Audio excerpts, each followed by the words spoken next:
안녕하세요, 여러분. 메르의 블로그 유튜브입니다. 중동산 원유가 아니라 미국 세일오일 수출 시 고려해야 할 부분이 있어서 정리해봅니다. 미국산 세일오일을 가져올 때 추가로 고려해야 할 사항은 거리와 파나마 운하입니다.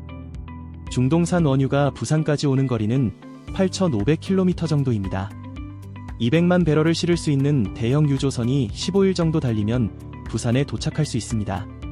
미국 걸프만에서 부산까지 파나마 운하를 통과하면 18,500km가 나오고 희망봉을 우회하면 24,000km가 나왔습니다.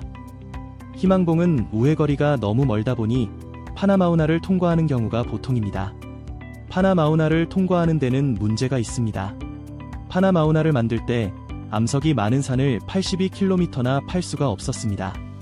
산을 평지처럼 만들지 말고 배를 물에 띄워서 산으로 올리자는 착상을 하게 됩니다. 파나마 운하 인근에 차그레스 강이 흘렀습니다.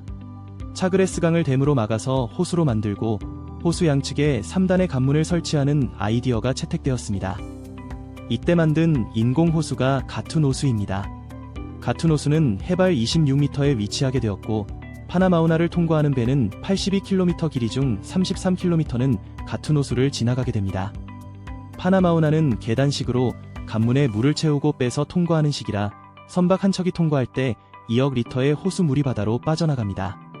가툰 호수가 수량이 풍부한 인공호수지만 식수로도 쓰기 때문에 건기에 매일 90억 리터의 물이 바다로 빠져나가면 문제가 생깁니다. 엘니뇨로 파나마 운하의 한계가 다시 부각되는 일이 발생했습니다. 지금까지 파나마는 세계에서 손꼽을 정도로 풍부한 강수량을 기록하는 나라라 호수물을 넉넉하게 사용할 수 있었습니다. 기후변화로 중남미에 가뭄이 많아집니다. 가뭄으로 가툰 호수물이 절반 이하로 줄어들다 보니 파나마 운하에 충분한 물을 공급할 수 없게 된 것입니다. 수에즈 운하 등 평지에 있는 다른 운하들은 바닷물이 흐르는 가운데를 선박이 지나갑니다.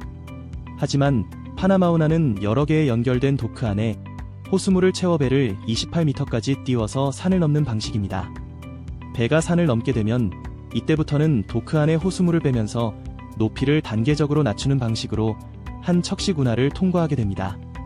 호수물이 매번 바다로 흘러가니 배를 한번 통과시킬 때마다 다량의 호수물이 소비되는 구조입니다. 파나마 운하청은 가뭄이 오면 파나마 운하를 통과하는 통행량을 줄여서 대응하고 있습니다. 파나마 운하청은 2023년 5월부터 파나마를 통과할 수 있는 선박의 최대 흘수를 줄이기 시작했습니다. 선박의 최대 흘수를 줄이면 한 번 통과에 사용되는 물은 줄어들지만 물건을 가득 싣고 파나마 운하를 지나갈 수 없게 됩니다. 흘수가 0.1m 낮아질 때마다 컨테이너선의 화물 적재 능력은 6% 정도가 떨어지게 됩니다. 5월 초 13.72m였던 흘수가 6월 25일 13.26m로 0.46m가 낮아지며 화물 적재 능력이 28% 이상 떨어지는 일이 일어납니다. 배가 화물을 가득 싣지 못하고 운하를 지나가야 된다면 그만큼 물동량이 줄어들 수밖에 없습니다. 2023년 11월 1일 파나마 운하청은 파나마 운하 통과와 관련된 추가 발표를 합니다. 가뭄이 계속 심해지자 흘수선을 낮추는 정도가 아니라 하루 선박 통행량을 줄이겠다는 발표였습니다. 하루 36척까지 통과시켰던 파나마 운하 통행량을 18척까지 단계적으로 줄이겠다는 내용이었습니다. 물을 적게 넣어 흘수선을 낮추는 정도로는 가뭄으로 인한 물 부족이 해결되지 않자 파나마 운하 통행량 자체를 줄이는 것입니다. 2023년에서 2024년까지 미국 인플레이션을 상승시키는 요인 하나가 파나마 운하를 통해서 들어오는 화물의 감소였습니다. 당시 파나마 운하의 입구에 대기하는 수많은 배들을 볼 수 있었습니다. 2023년 가뭄 때에는 파나마 운하를 통과하기 위해 평균 3일 정도를 대기했고 그만큼 배송 시간이 지연된 것입니다. 파나마 운하 대기 시간 중 최고 피크를 쳤을 때가 2023년 8월로 약 10일이었습니다. 2026년 4월 현재 가툰 호수는 최고 저수량의 90%까지 차 있어 수량이 넉넉한 상황입니다. 2025년 엘니뇨가 라니냐로 바뀌면서 강우량이 회복되었고 현재는 하루 통과 선박이 38벽으로 풀가동을 하고 있습니다. 하루 18척을 통과시킬 때도 대기시간이 약 3일이었는데 하루 38벅을 통과시키는 요즘 대기시간이 약 4일이 나오고 있습니다.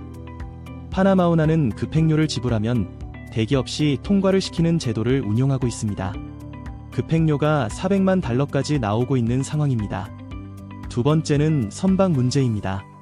한국은 70% 이상 중동산 원유를 수입하는 나라라서 한 번 운항에 최대한 많은 원유를 수입하는 정책을 펼치고 있습니다. 유조선 중에서 가장 큰 초대형 유조선이라 불리는 VLCC로 한 번에 200만 배럴의 원유를 싣고 오는 방식입니다. VLCC는 배의 폭이 60에서 68m인데 파나마 운하는 49m까지만 통과를 할 수 있습니다.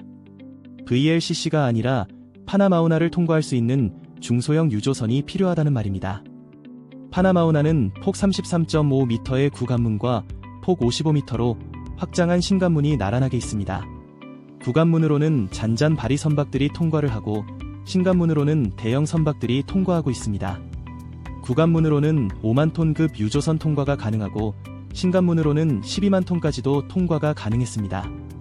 어느 관문을 통과하든 한국이 보유한 VLCC로는 통과가 불가능하고 중소형 유조선이 필요하다는 말입니다. 거리가 3배 정도 늘어나고 한 번에 가져올 수 있는 원유가 절반 정도라면 배송 효율이 얼마나 나빠질지 감을 잡을 수 있을 것입니다.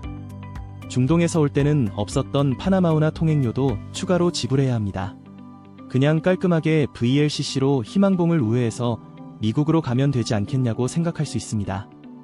거리가 24,000km로 늘어나며 운송기간이 길어지는 문제 외에도 한 가지 문제가 더 있습니다.